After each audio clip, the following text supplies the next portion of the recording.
സാഹചര്യങ്ങൾ നോക്കാതെ, സാധ്യതകൾ നോക്കാതെ കർത്താവ് നമ്മോട് കൽപ്പിക്കുന്ന, നമ്മോട് അരുളി ചെയ്യുന്നത് അനുസരിപ്പാൻ. ഇരുൾ അടഞ്ഞ വഴികളിൽ തിരുനാളമാകുവാൻ ഇന്നത്തെ ചിന്ത. ദൈവത്തിന് സ്തോത്രം. ഇന്നത്തെ ചിന്തയിലേക്ക് എല്ലാ പ്രിയപ്പെട്ടവരെയും ഹാർദവമായി സ്വാഗതം ചെയ്യുന്നു. യോഹന്നാന്റെ സുവിശേഷം 2-ാം അധ്യായമാണല്ലോ ഇന്നത്തെ നമ്മുടെ ചിന്താഭാഗം. ഈ അധ്യായത്തെ പ്രധാനമായി 2 ഭാഗമായിട്ട് തിരിച്ച് നമുക്ക് പഠിക്കുവാൻ കഴിയും. ആദ്യ ഭാഗത്ത് കാന എന്ന ഒരു ഗ്രാമത്തിൽ യേശു കർത്താവ് ചെയ്യുന്ന അത്ഭുതത്തെ, പ്രഥമ അടയാളത്തെ നമുക്ക് കാണാൻ കഴിയും. 2-ാം ഭാഗം ആലയത്തെ കർത്താവ് ശുദ്ധീകരിക്കുന്നതായിട്ട് നാം വായിക്കുന്നു.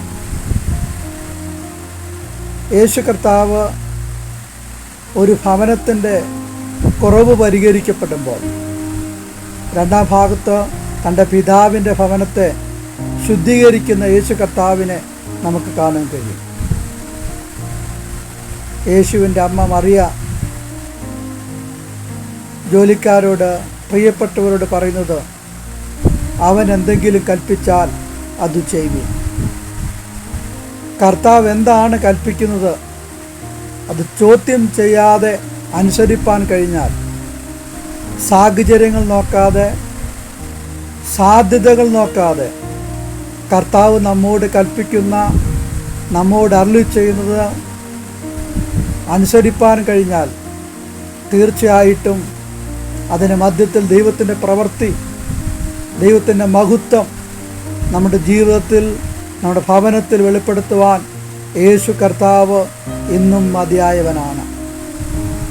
നമ്മോട് കർത്താവ് എന്താണ് കൽപ്പിക്കുന്നത്, എന്താണ് അരുളി ചെയ്യുന്നത് എന്ന് ശ്രദ്ധ വെക്കുവാൻ, അവൻ്റെ വാക്കിനെ ചെവി ചായ്ക്കുവാൻ നമുക്ക് കഴിയുന്നുണ്ടെങ്കിൽ, അത് കേട്ടനുസരിപ്പാൻ നമുക്ക് കഴിയുന്നുണ്ടെങ്കിൽ, നമ്മുടെ ക്രിസ്തീയ ജീവിതത്തിൽ ദൈവത്തിൻ്റെ മഹത്വത്തെ നമുക്ക് ദർശിക്കുവാൻ കഴിയും. ദൈവിക അനുഗ്രഹം നമുക്ക് പ്രാപിപ്പാൻ കഴിയും. കർത്താവ് പറയുന്നതിനെ കേട്ടനുസരിപ്പാൻ, അനുസരണത്താലുള്ള ദൈവിക അനുഗ്രഹം പ്രാപിപ്പാൻ സർവശക്തൻ നമ്മെ സഹായിക്കട്ടെ. 2-ാം ഭാഗത്തിൽ യേശു കർത്താവ് തൻ്റെ പിതാവിൻ്റെ ആലയത്തെ ശുദ്ധീകരിക്കുന്നതായിട്ട് നാം വായിക്കുന്നു.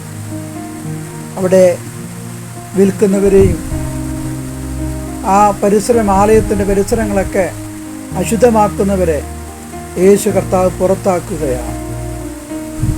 എന്നാൽ പുതിയ നിയമ ചിന്താഗതിയിൽ അപ്പോസ്തലനായ പൗലോസ് കൊരിന്ത്യർക്ക് ലേഖനം എഴുതുമ്പോൾ നാം ഇങ്ങനെയാണ് വായിക്കുന്നത്, നാം ദൈവത്തിൻ്റെ ആലയമാണ്, അത് വിശുദ്ധമാകണം. കർത്താവ് ആത്മാവായ ദൈവം നമ്മിൽ വസിക്കത്തക്കവണ്ണം ദൈവത്തിൻ്റെ മന്ദിരമായ നമ്മുടെ ശരീരത്തെ വിശുദ്ധിയിൽ നമുക്ക് സൂക്ഷിക്കുവാൻ നമുക്ക് കഴിയണം. നമ്മുടെ ശരീരമാകുന്ന ആലയം മാത്രമല്ല, നാം ആരാധനയ്ക്കായി കൂടി വരുന്ന ആലയവും പരിസരമൊക്കെ ശുദ്ധിയോടെ സൂക്ഷിക്കുവാൻ നമുക്ക് കഴിയണം. അത് നമ്മുടെ ദൈവത്തിന് പ്രസാദകരമാണ്. നമ്മുടെ ക്രിസ്തീയ ജീവിതത്തിൽ നമുക്ക് വിശുദ്ധി പ്രാപിക്കുവാൻ, വിശുദ്ധിയോടെ ജീവിക്കുവാൻ നമുക്കറിയണം. അതാണ് നമ്മെക്കുറിച്ചുള്ള ദൈവത്തിൻ്റെ ഇഷ്ടം. ദൈവത്തിൻ്റെ മന്ദിരമായ നാം വിശുദ്ധമായിരിക്കണം. ആ കർത്താവിനെ വിശുദ്ധമായി നാം ജീവിക്കുമ്പോൾ ദൈവത്തിൻ്റെ മഹത്വം അവൻ നമ്മിൽ വെളിപ്പെടുത്തുവാൻ നമ്മുടെ യേശു കർത്താവ് മതിയായവനാണ്.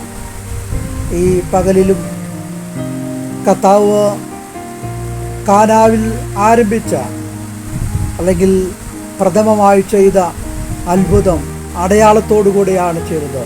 ഇത് പച്ചവെള്ളത്തെ വീഞ്ഞാക്കിക്കൊണ്ടാണെങ്കിൽ നമ്മുടെ വ്യക്തിപരമായ ജീവിതത്തിൽ സാധ്യതകൾക്കപ്പുറമായി ഇന്നും വലിയവ ചെയ്യുന്ന, അത്ഭുതങ്ങൾ ചെയ്യുന്ന, അടയാളത്തോടെ പ്രവർത്തിക്കുവാൻ കഴിയുന്ന കർത്താവിൻ്റെ കരങ്ങളിൽ നമ്മെ ഏൽപ്പിക്കാം. കർത്താവിന് പ്രയോജനമുള്ളവരാക്കി നമ്മെ രൂപാന്തരപ്പെടുത്തുവാൻ, വ്യത്യാസപ്പെടുത്തുവാൻ നമ്മുടെ യേശു കർത്താവ് മതിയായവനാണ്. ഈ വചനങ്ങളാൽ കർത്താവ് നമ്മെ എല്ലാവരെയും അനുഗ്രഹിക്കുമാറാകട്ടെ.